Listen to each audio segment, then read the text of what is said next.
Hi guys, and welcome to our second video on the lymphatic system. In today's video, we're going to primarily focus on the two different types of immune responses your body has, how they're triggered, and what the responses are for each of them. So let's get started. So your immune system has two different types of immunity or immune reactions. The first one is called innate immunity. This is the way your body responds to foreign pathogens without having to have been trained on it. So innate means like it's kind of built within you. So you never have had to see these. This is just sort of your body's natural reaction to something. Adaptive immunity is the specific reaction we have to a very specific pathogen, such as Streptococcus pyogenes, or the polio disease, or measles. So those are very specific, whereas innate is more of like, it doesn't matter what it is, bacteria, parasite, virus, this is how I'm going to react to it. So what we're going to do today is we're going to go through all the different components of these two types of immunity. So let's get started. With innate immunity, one of the first things we have to protect ourselves are physical barriers.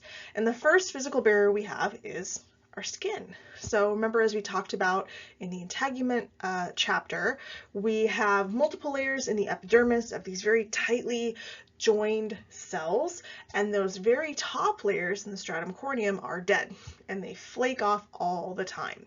So as your skin sort of sloughs off with that, it can take pathogens. The tight connections that we have between our skin cells also prevent things from getting in. So they can't bury their way through if it's a bacteria or a virus. Again, things do creep and evolve and make their way through, but for the most part, if your skin is intact, you're not going to have an issue. That's why when we do have cuts or when you go through surgery, we really have to keep the area clean and dry so that you don't have any risk, like higher risk of infection. The other physical barrier we have are mucous membranes. So these are sort of the moist, wet parts of your body. They're found lining the digestive cavities, so like the oropharynx, your stomach, all those digestive organs, the respiratory system, so inside your nose, and then all of your bronchi and lungs, as well as the urinary and reproductive tracts. They all have this sort of mucus-lined area. And the purpose of the mucus is to hopefully trap microbes before they get to areas. So it's like a little fly trap so that they can get stuck there, and then our macrophages or other immune cells will come in and get rid of them, okay? In places like the respiratory system, we also have cilia, those little hair-like structures that sit on the top of the epithelium in the mucus to help kind of push that stuff out.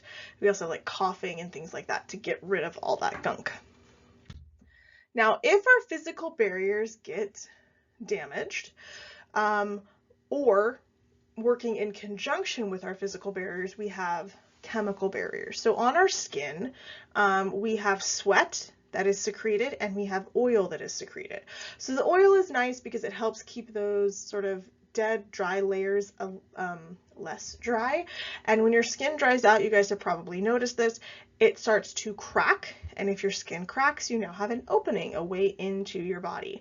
The acidic nature of some of these secretions is also going to help inhibit bacterial growth. So if you have really dry skin, or you have really over scrubbed, which is often seen in times like individuals that have OCD that may over cleanse, it can change that pH of your skin and affect the bacterial growth. Our stomach is another example of a chemical barrier. We can get food poisoning, but oftentimes the things that would make us sick are usually destroyed by that hydrochloric acid that's in our stomach. But again, anyone that's ever gotten food poisoning will tell you sometimes that's just not enough. Our eyes also are covered in a mucous membrane, and to help protect them, we also have an enzyme called lysozyme, or a chemical called lysozyme that's almost like an antibacterial to help bacterial growth so your eyes aren't overgrown with foreign material. And again, we have chemical barriers in the urinary tract and vagina. Primarily, these areas are pH related. So, for example, females, those that have a vagina, or those, excuse me, I should say that have a vagina, that mucous membrane has sugars in it that produce basically an acidic environment. And if you douche, which is a sort of internal cleansing, it can very much so affect that pH balance and can, oddly enough, lead to things like yeast infections. So when that pH is out of balance, different things can grow in there that shouldn't. Okay, so the chemical barriers, physical barriers, those are our first lines of defense. Hopefully nothing gets through them. However, if something penetrates the physical or chemical barriers, now we have defensive proteins and cells. So let's say you cut yourself. We've displaced the physical barrier. Now we have a bunch of different ways we can protect ourselves. So the two that we're going to go through in this chapter are interferon, which is a chemical that's primarily associated with viral infections, and then complement system, which is primarily involved with sort of extracellular pathogens. So these would be things like bacterial. Okay, I'm not going to go through our white blood cells again. We covered that when we were talking about the white blood cells in blood. So if you need a refresher, please go check that out. So again, let me go back real quick. Oops, maybe I can't. Never mind. We'll just talk about it now. So interferon is primarily associated with a viral infection. So viruses go inside your cell, intracellular, and they hijack your machinery so that they can make a whole bunch of copies of themselves. So interferon is it's secreted by cells that have been infected by a virus, almost like a warning signal, like, oh my God, we're infected, somebody come here. And that will trigger a response to surrounding cells to sort of batten down the hatches, hopefully before they're infected, and or bring in those white blood cells to destroy the virally infected cells. Interferon also comes in a bunch of different forms that we can give patients in the hospital that have certain viral infections. Complement system is way cooler though. Complement system is looking at extracellular pathogens. So again, bacteria are kind of the big one here. What happens is the complement system can be activated in a variety of different ways. For our class, we don't really care. But it's activated a couple different ways, and basically, if you've ever watched like the Power Rangers where they like assemble all the Power Rangers together to form the Megatron, that's what complement is. It's a series of a bunch of different proteins that get activated in a particular sequence and form these little sort of drills. And they attach to the cell wall of the bacterium and drill a hole through it, creating these membrane pores. And what that does is it changes, it affects the cell wall. So now it has all these holes in it.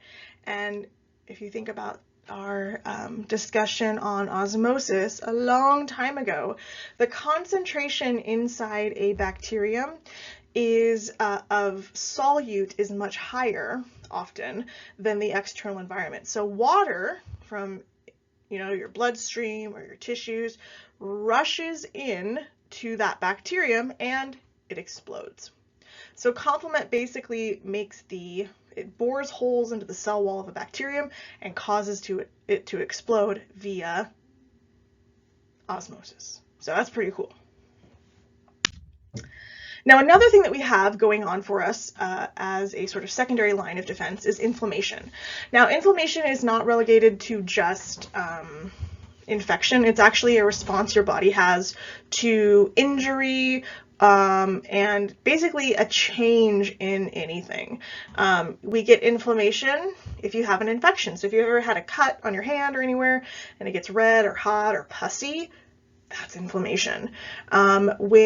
If you've ever like twisted your knee or your ankle or torn your ACL, you get swelling in the joints. That's from trauma. Chemical burns, extreme temperature is going to cause redness, swelling, pain. That is all inflammation. it's going to have the exact same response, redness, heat, swelling, pain, no matter the trigger. Okay, so that's why it's considered non-specific. The purpose of inflammation is to basically make it so more of those white blood cells can get to the area to either engulf pathogens or break down any tissue that has become damaged, and to bring in the nutrients needed to help with recovery. So what basically happens is we end up with 4 symptoms: redness and heat, which are caused by one action, one step in the inflammatory process, and swelling and pain, which are sort of caused by a secondary action. So let's talk about that. So the first thing that's going to happen, so this is a splinter.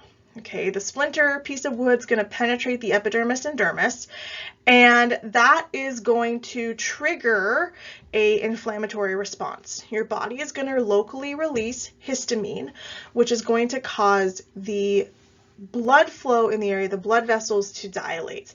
So we can get more blood to that area. So we get increased blood flow, which means redness.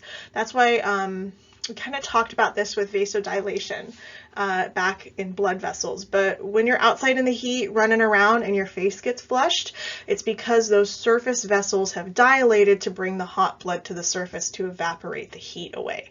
Same idea here. I have dilation of blood vessels, more blood is in the area, it starts to get red. Heat happens when we have more blood in the area, and also because of the metabolic processes that are occurring with the white blood cells and things like that, it is going to get warm.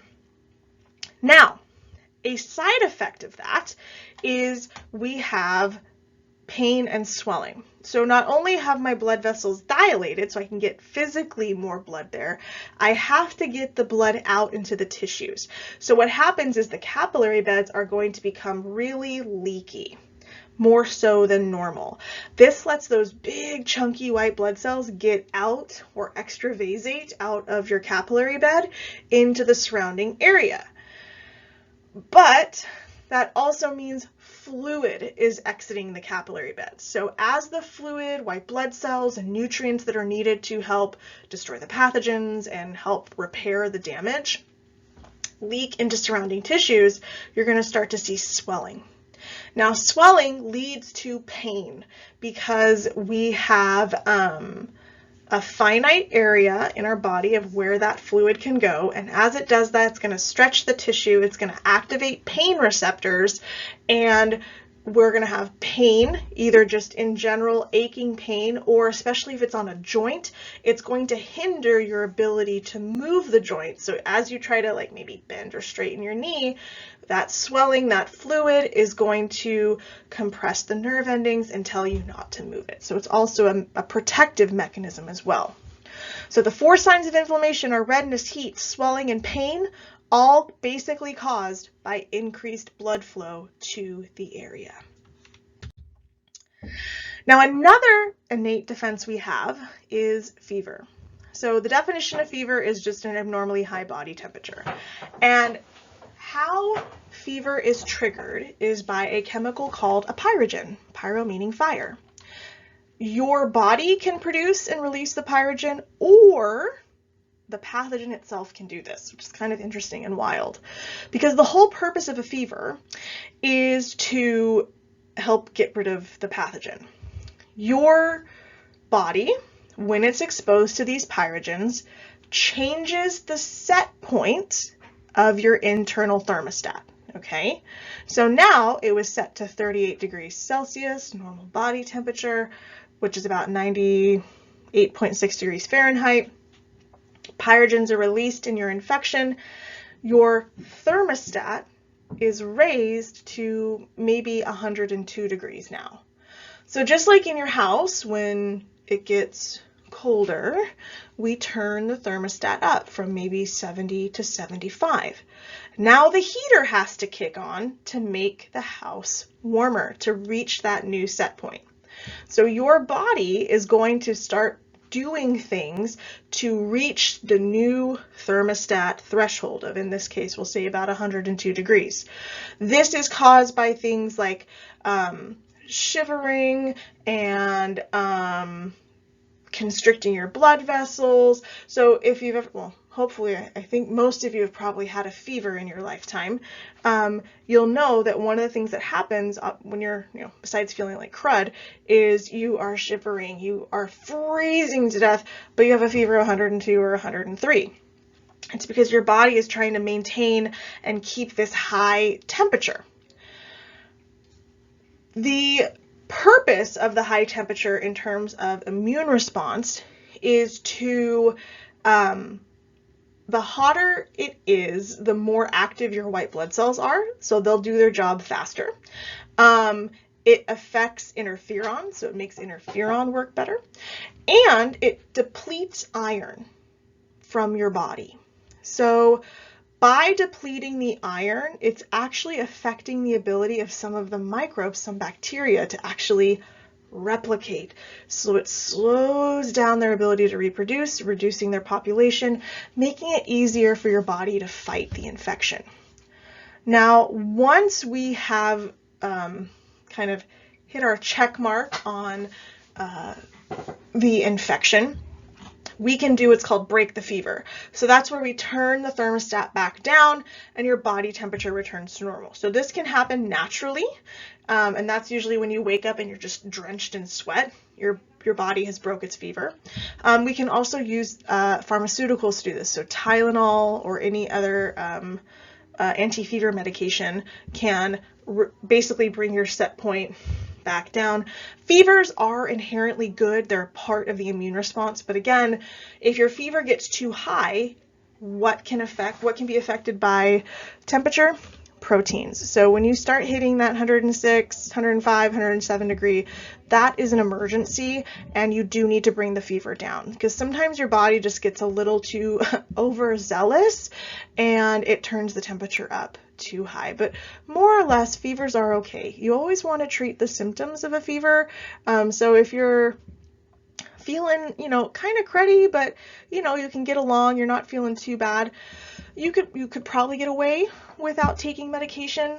But if you're like me, anytime my body temperature even goes up just a little bit, I'm out of commission. So Tylenol is my friend. So you always want to take your doctor's advice in terms of fevers, especially if you have a young child. Children, especially under the age of 5, are susceptible to what are called febrile seizures. It's not a seizure like we think of seizure where you have that crazy electrical activity. It's just caused by the high temperature of the fever. And those you would want to go seek medical attention for. So always consult a pediatrician, especially if you have a child with a fever, because their bodies react a lot differently than adults do to fevers. All right, that was our innate immune response. Again, notice it's not particularly focused on a specific bacteria or virus or fungus. It's just like, oh, something is in me and I don't like it. I'm going to have a fever and I'm going to release the interferon and have an inflammatory response. That differs from the other type of immune response we have, which is adaptive immunity. Adaptive immunity is the last line of defense. If this fails, we fail, okay? So what the adaptive immune response does is it provides a very specific response to that pathogen, and it remembers it. It's going to, for example, attack Streptococcus pyogenes, which is the bacteria that causes like strep throat, things like that, and it's going to remember what it looks like. So if you get infected by that same pathogen again, your body will remember it and it will activate a lot faster so you don't get as sick. So a couple of important terms we want to talk about at the end of this portion of the chapter. What you're looking at here, this Y-shaped structure, is an antibody. Antibodies have these sites on the end of them, these sequences that let them have random shapes. And basically these random shapes will bind to a specific antigen. What's really cool is how these little antigen binding sites are made is all by genetic recombination randomly in your body. And if an antigen, which is a foreign protein, like on the surface of a bacterium, etc., binds to that antigen binding site on an antibody, it can promote this adaptive immune response, okay? So in the next video, we're going to talk about B cells one more time as we go through how these antibodies are produced. We're going to talk about the basis for vaccination, and we're also going to get into some autoimmune diseases. So I'll see you then.